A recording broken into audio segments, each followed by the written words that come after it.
Assalamualaikum warahmatullahi wabarakatuh.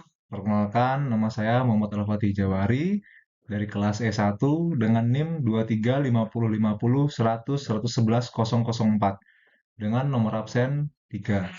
Di sini saya akan menjelaskan terkait dengan apa yang sudah saya kerjakan di tugas-tugas sebelumnya, dan kasus yang saya ambil adalah berasal dari BRIN dengan judul Ekonomi Tumbuh, Bisnis Peternakan atau Perunggasan Masih Lumpuh.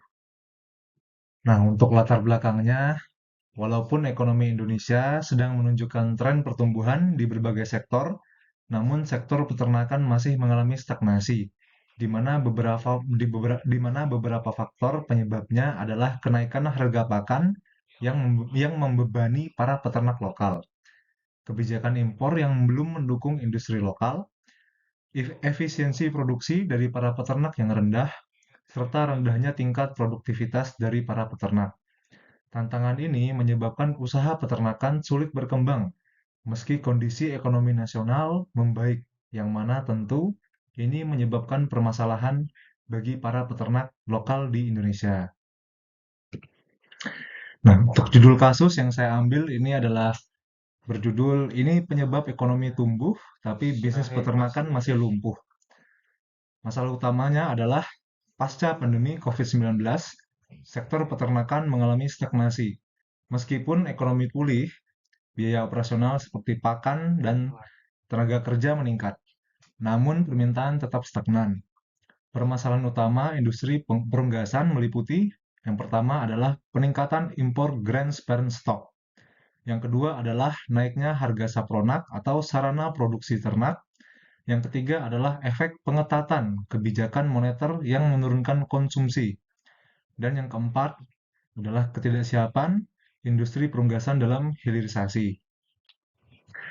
Dampaknya adalah kelumpuhan ini merugikan para peternak dan dapat memperlambat perkembangan ekonomi, baik secara makro ataupun mikro. Dan untuk solusinya berdasarkan teori sosiologi, yang pertama adalah teori sistem sosial Talcott-Parsons, yaitu masyarakat harus berfungsi harmonis, dengan solusi yaitu kerjasama antara pemerintah dan peternak lokal. Yang kedua adalah teori fungsionalisme struktural. Pemerintah perlu mengidentifikasi dan menyelesaikan masalah peternakan dengan memperkuat jaringan sosial dan ekonomi peternak, serta membuat kebijakan yang lebih baik. Pihak-pihak yang terlibat dalam kasus ini antara lain adalah: pertama, pemerintah dengan perannya yaitu dalam kebijakan dan regulasi. Yang kedua adalah pelaku usaha peternakan dengan perannya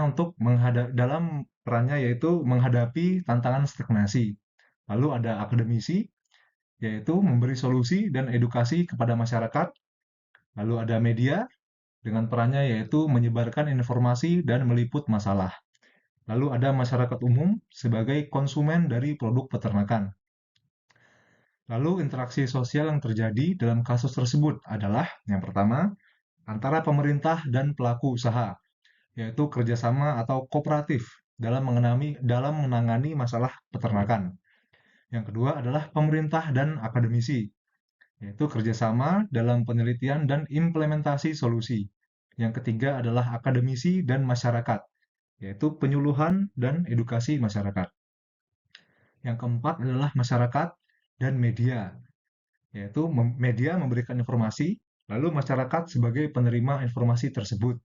Lalu ada media dan pelaku usaha, yaitu interaksi ini bersifat simpatik, karena media itu menyebarkan informasi kepada masyarakat tentang pelaku usaha yang mengalami kasus tersebut.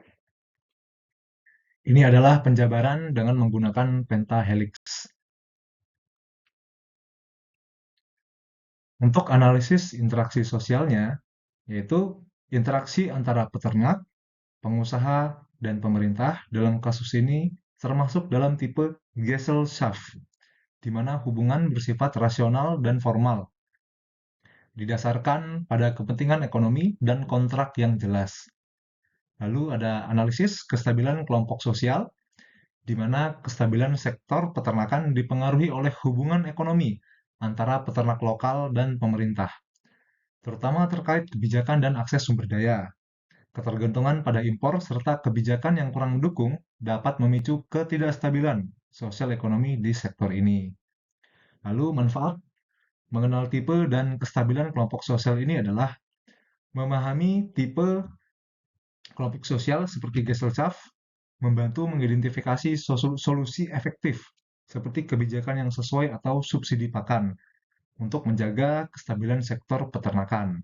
Yang mana kestabilan ini penting untuk memastikan keberlanjutan industri tersebut. Lalu unsur kultural universal dalam dunia peternakan di kasus tersebut. Antara lain adalah yang pertama sistem ekonomi, di mana peternakan itu berperan penting dalam pertumbuhan ekonomi, mendukung mata pencaharian masyarakat. Lalu ada teknologi dan alat, di mana penggunaan inovasi dan teknologi dalam pengelolaan ternak. Lalu yang ketiga ada organisasi sosial, di mana hubungan antara peternak, pemerintah, dan pasar. Lalu yang keempat ada pengetahuan dan keterampilan, yaitu pemanfaatan ilmu untuk mengelola peternakan secara lebih efektif. Nah, apa sih faktor yang menyebabkan masalah ini? Antara lain yang pertama adalah sistem ekonomi, di mana biaya produksi meningkat meski ekonomi tumbuh, sementara permintaan tetap stagnan. Lalu yang kedua ada teknologi, di mana kurangnya adopsi teknologi di seluruh peternakan ini dapat mengurangi efisiensi. Lalu yang ketiga ada organisasi sosial, yaitu kerjasama antara pihak terkait belum optimal. Yang keempat, ada pengetahuan dan keterampilan, di mana pengetahuan peternak yang terbatas sehingga mengakibatkan pengelolaannya ini yang masih kurang maksimal. Apa sih solusi yang direkomendasikan? Untuk solusinya terkait sistem ekonomi, ada subsidi pemerintah untuk menekan biaya produksi dan stabilisasi pasar. Yang kedua ada dalam sektor teknologi itu pelatihan dan insentif untuk mendorong adopsi teknologi. Yang ketiga berkaitan dengan organisasi sosial, yaitu memperkuat kerjasama antara peternak, pemerintah, dan industri. Dan yang keempat atau terakhir ada pengetahuan dan keterampilan, yaitu pengembangan pengetahuan dan keterampilan peternak agar dapat lebih siap dalam menghadapi tantangan ekonomi.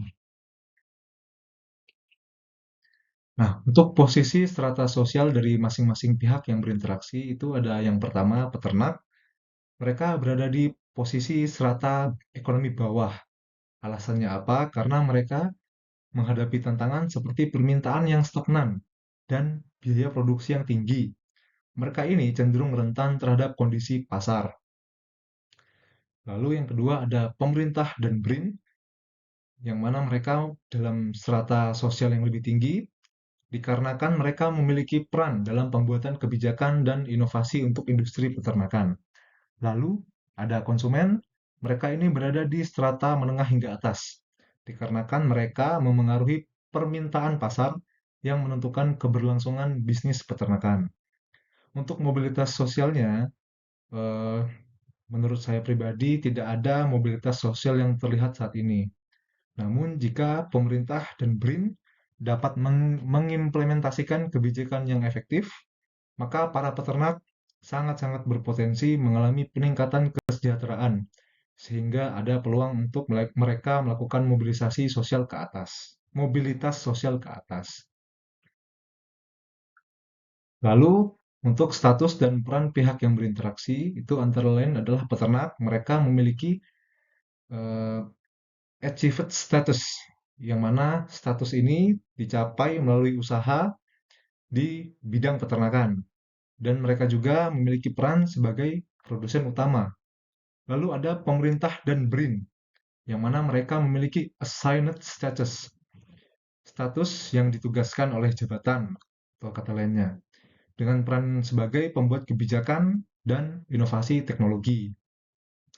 Lalu ada konsumen, mereka ini adalah ascribed status, dikarenakan status yang diwariskan dari latar belakang sosial seperti contohnya latar belakang keluarga dan lain-lain.